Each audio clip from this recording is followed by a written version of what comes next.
எப்படி இருந்தது?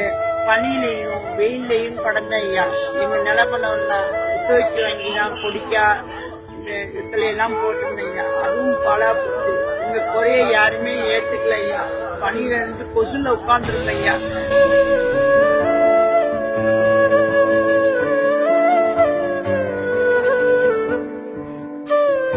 முன்னாடிக்கு தூக்கிட்டு போறதுக்கு எனக்கு ஆம்புலன்ஸ் சொல்லி அதுக்கெல்லாம் நிவாரணம் கொடுக்குற அரசாங்கம் ஏன் இந்த மண்ட ஓட்டோட இந்த வயசான கிடக்குல தள்ளாடி 4 காலம் நடந்து 2000 கிலோமீட்டர் வந்து உட்கார கூட இடம் இல்லாம இது பொடிஞ்சு வந்து எலும்பு முதுகெலும்பெல்லாம் நொந்து போய் என் பிள்ளைங்க எல்லாம் படிக்கலையா. படிப்பறிவு இல்லாம இப்பதான் படின்னு அரசாங்கம் உதவி பண்ணுது. படிங்க படிங்கன்னு சொல்லி அப்பெல்லாம் எங்க பிள்ளைங்களுக்கு படின்னு சொல்ல வரலையா. முடிஞ்ச அளவுக்கு நாங்க காப்பாத்தலையா.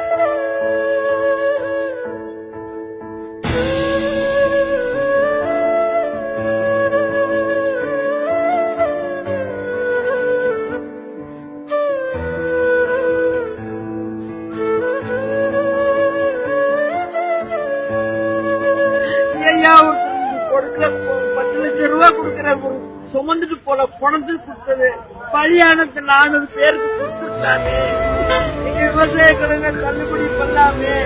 தனியார்ல வாங்கியிருக்க ஐயா. எங்க வீடு நடைமுறைலாம் அடவுல இருக்கு ஐயா. எங்களுக்கு வேற வழி இல்லையா. காட்டு வேலை கிடைச்சா கூட போனாதான் எனக்கு வயசு இல்லையா. என் பிள்ளைக்கு படிப்பு இல்லை. ஐயா சொல்லணும். நாடகம் கிடையாது, உண்மை. திருத்தம் அழுகுறோம்.